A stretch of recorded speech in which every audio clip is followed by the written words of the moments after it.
ouvrirons la parole de Dieu au psaume 126. Quand l'Éternel a ramené les déportés de Sion, nous étions pareils à ceux qui font un rêve. Alors notre bouche était remplie de rire et nos langues poussaient des cris de joie. Alors on disait parmi les nations, l'Éternel a fait de grandes choses pour eux. Oui, l'Éternel a fait de grandes choses pour nous et nous sommes dans la joie.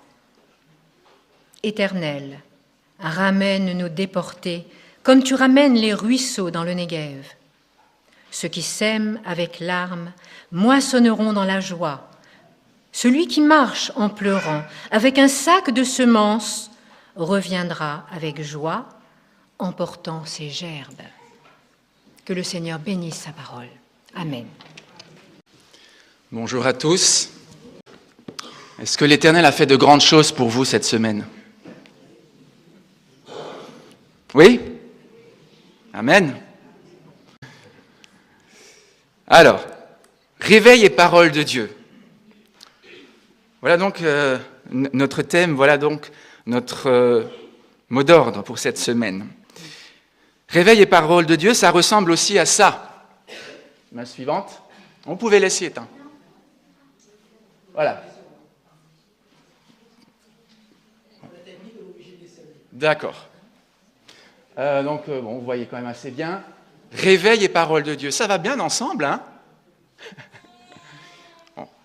Effectivement, il est bon de se réveiller à l'heure, le matin, pour arriver à l'heure, à son rendez-vous. Mais il est encore mieux de se réveiller un tout petit peu plus tôt, parce que Dieu nous donne aussi rendez-vous, chaque matin, pour un tête-à-tête. Voilà. Et croyez-moi, il y a quelque chose de très spirituel dans un réveil matin. C'est quand il sonne 10 minutes ou un quart d'heure plus tôt, pour justement prendre le temps d'ouvrir la Bible et de prier. Si au moins vous pouviez retenir ça, si au moins je pouvais moi aussi repartir avec cette conviction qu'il faut le matin que je prenne le temps d'étudier la parole de Dieu, de la méditer, et d'ouvrir mon cœur à mon Seigneur. Nous avons vu que cette parole de Dieu a une puissance extraordinaire. Elle peut transformer la vie d'un homme, d'une femme, de façon spectaculaire. Et hier soir, pour ceux qui étaient là, on a bien vu jusqu'où cela pouvait aller. À travers l'expérience douloureuse, mais ô combien bénie, de Kim Fook. Nous avons commencé d'apprendre l'alphabet des promesses de Dieu.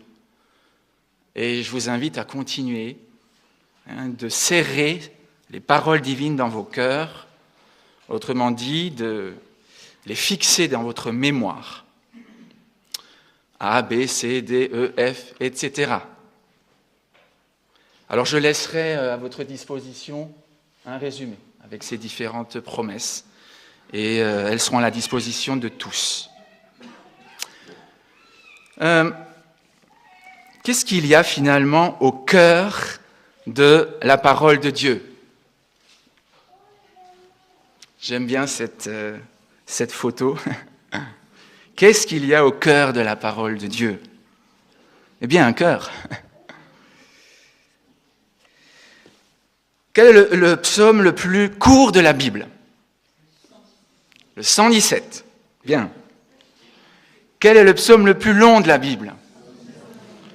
Le 119. Quel est le chapitre central de la Bible ? Le 118. Exactement.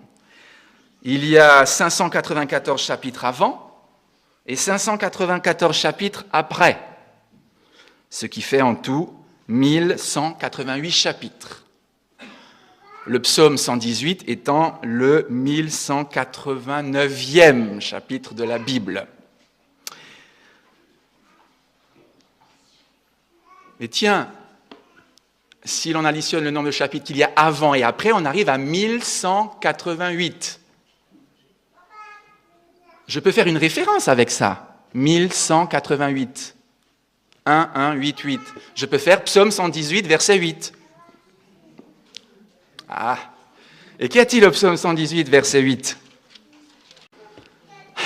Quelque chose que nous avons besoin d'apprendre chaque jour.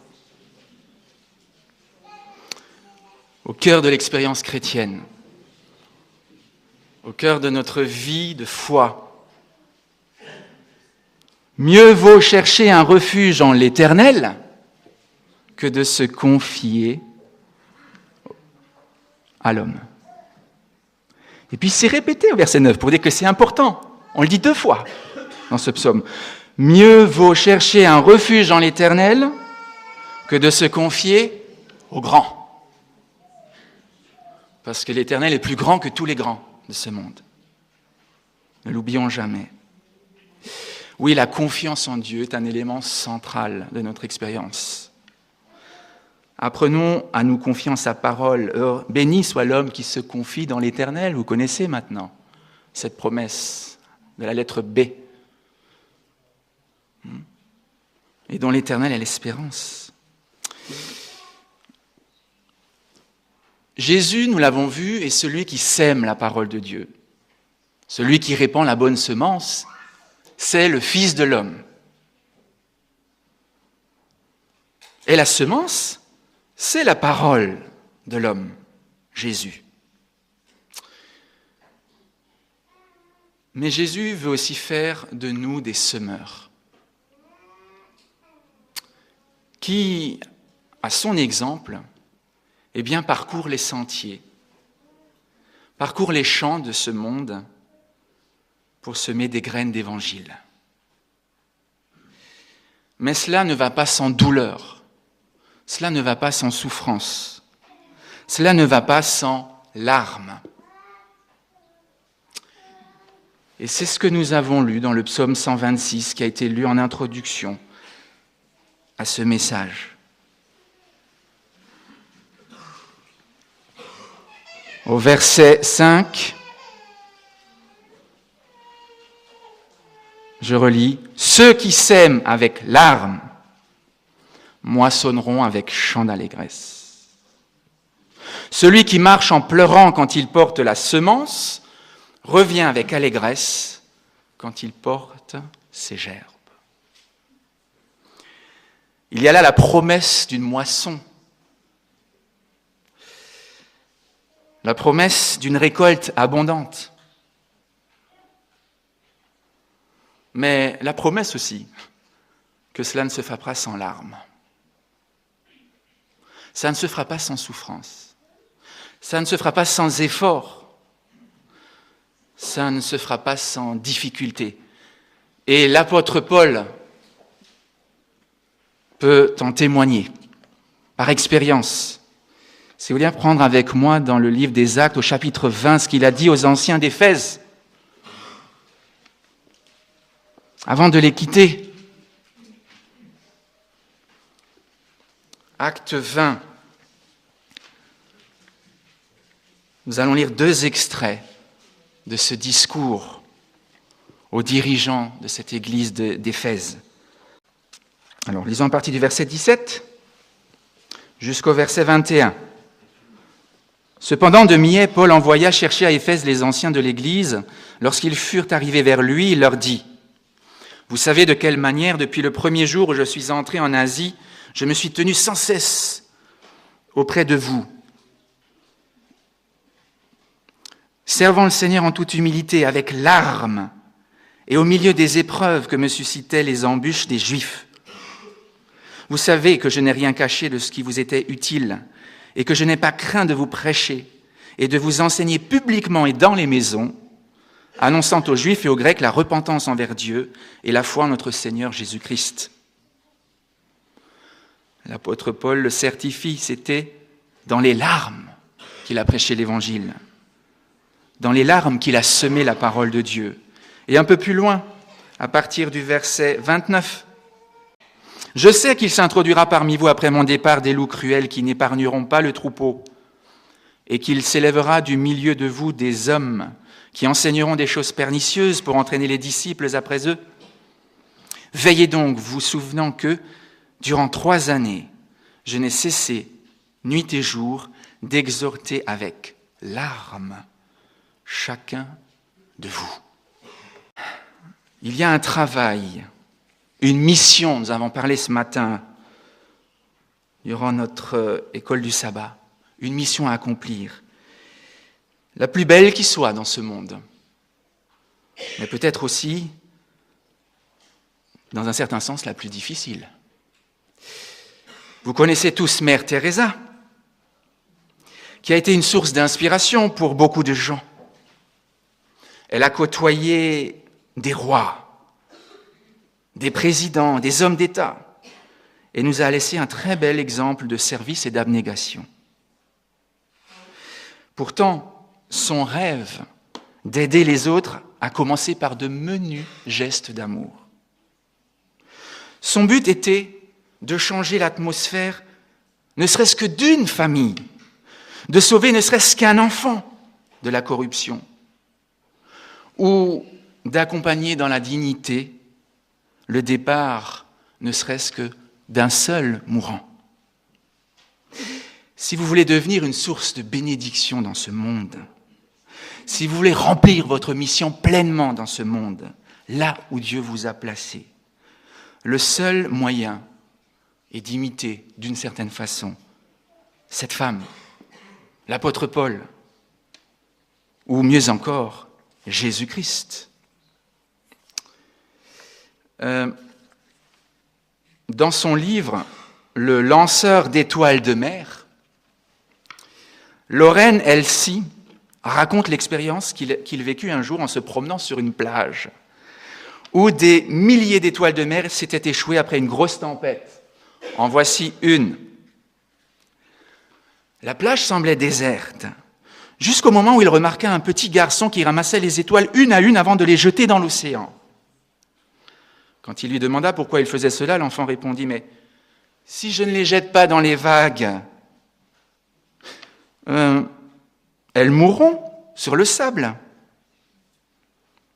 Et l'écrivain continua « Mais pourquoi en jeter quelques-unes à la mer, puisque de toute façon la plupart vont mourir ? Ça ne fera pas une grande différence, tu sais. Il y en a tellement. » L'enfant en ramassa une autre qu'il jeta également dans les vagues de l'océan, avant d'ajouter « Mais pour celle-là, ça fera une grande différence. » Loren Elsie retourna pensif à sa maison de bord de mer avec l'intention de continuer d'écrire, mais il s'avoua vaincu par la logique de ce petit garçon. Il revint finalement sur la plage et passa le reste de sa journée à aider l'enfant à ramasser des étoiles de mer et à les jeter dans l'océan, une à une. Alors comment changer le monde ? Ça a été le titre de nos rencontres cette semaine. Comment changer le monde ? Eh bien en changeant une vie à la fois. En changeant le monde pour une seule personne. Voilà le processus par lequel se produit le changement discret, mais bien réel de notre monde. Je ne peux pas changer le monde en général, c'est certain, mais je peux changer le monde pour une personne, pour une famille, pour un enfant, pour un mendiant. Et là, cela fait toute la différence. Et il y a la promesse d'une moisson, d'une large moisson. Il y a la promesse qui vient derrière. Alors, peut-être que nous ne serons pas récompensés comme nous nous y attendons dans ce monde, de ce côté-ci, la rive du Jourdain. Mais certainement de l'autre côté. Jésus nous a dit et nous a demandé de faire tout le bien possible, sachant que dans l'au-delà, eh bien, nous serons comblés de joie. Connaissez-vous Corrie ten Boom ? Oui, très bien. Ça, c'est un 8 francs. Il est bien connu parmi les chrétiens. Il est né à Amsterdam, Moi, je ne vais pas vous raconter sa vie, mais elle a fait la résistance pendant la guerre avec sa famille. Et finalement, donc, elle a été internée dans un camp de concentration, celui de Ravensbrück, entre autres, où sa sœur est morte. Elle en est sortie vivante, et elle a emporté avec elle une expérience, bien sûr, d'une très grande richesse qu'elle a partagée avec de nombreuses personnes. Et le monde entier, je crois, en a été véritablement béni. Mais peu d'entre nous savent que son neveu, un prénommé Pierre, a aussi aidé plusieurs juifs à échapper à la persécution nazie. Parce qu'ils avaient une cachette dans leur maison, une cachette secrète, que personne ne connaissait, où ils avaient hébergé de nombreux enfants, entre autres. Et lorsque des patriotes hollandais apprirent que les SS envoyaient les orphelins juifs mourir dans des camps de concentration, eh bien, ils ont décidé d'enlever des enfants qui se trouvaient dans un orphelinat voisin pour les confier à la famille Ten Boom, en attendant de leur trouver des parents adoptifs. À l'âge de 16 ans, Pierre, son neveu, déjà chrétien engagé, défia un groupe d'Allemands en jouant l'hymne national hollandais sur l'orgue de son église, pendant que tous les gens rassemblés se mettaient debout pour chanter. Cela lui valut d'être emprisonné un certain temps. Après la guerre, il a parcouru le monde, prêchant le même message que sa tante, à savoir que le pardon est la seule réponse à la haine. Un jour, alors qu'il voyageait en Israël, il fut terrassé par une crise cardiaque et hospitalisé d'urgence. Et juste avant l'opération dont dépendait sa survie, le chirurgien cardiologue vient le trouver pour lui demander « Mais ne seriez-vous pas par hasard emparenté avec les Ten Boom de Hollande ?» Pierre répliqua « Oui, c'est ma famille. » Et le chirurgien lui dit alors « Mais je suis l'un des orphelins que votre famille a sauvés. » Peu après, cet homme dont les Ten Boom avaient sauvé la vie plus de 40 ans auparavant allait sauver la vie de Pierre, payant en quelque sorte la dette qu'il devait à sa famille. Oui, nous moissonnerons au temps convenable. Après le travail dur de labour, d'ensemencement, de soins, du semis, eh bien vient la récolte. Et cela appartient à Dieu. Le quand, le comment, le où, ça appartient à Dieu. Jésus nous a précédés sur ce chemin de larmes qui précède la joie. C'est lui qui, dans les jours de sa chair, a présenté avec de grands cris, avec larmes, des prières et des supplications à celui, son Dieu, qui pouvait le sauver de la mort.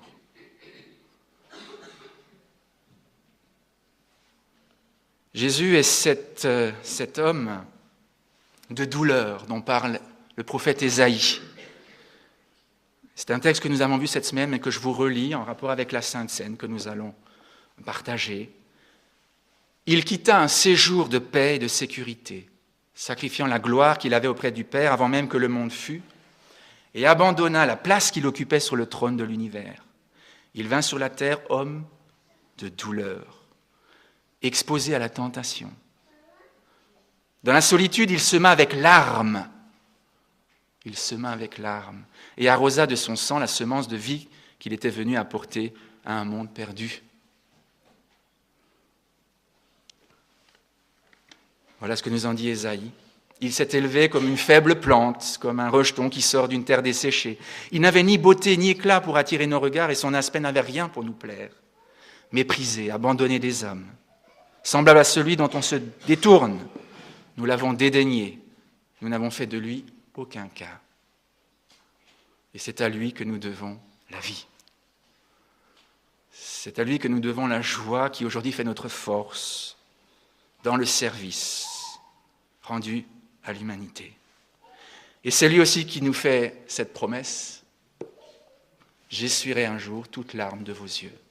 C'est vrai que c'est difficile de nos jours que d'accomplir la mission qui nous a été confiée. Mais nous ne devons pas nous décourager.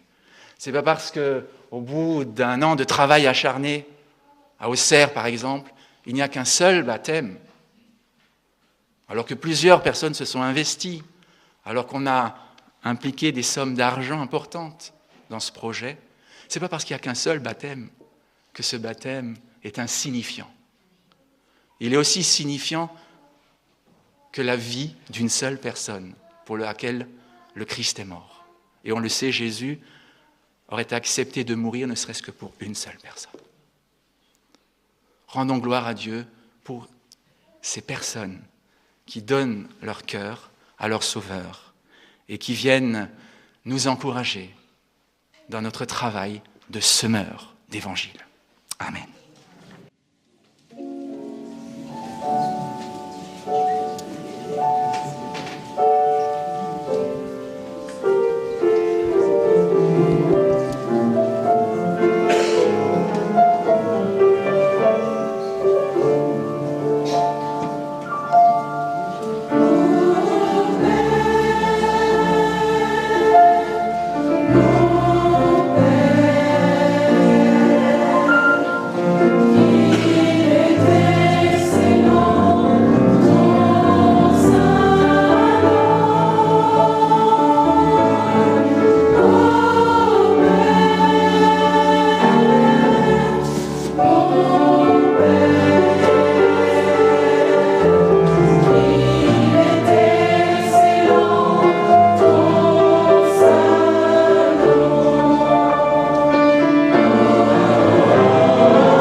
Tu as mis ta gloire au-dessus du ciel. La lune et les astres que tu as créés. Qu'est-ce que l'homme pour que tu te souviennes de lui, et le Fils de l'homme pour que tu prennes garde à lui, formé de tes mains.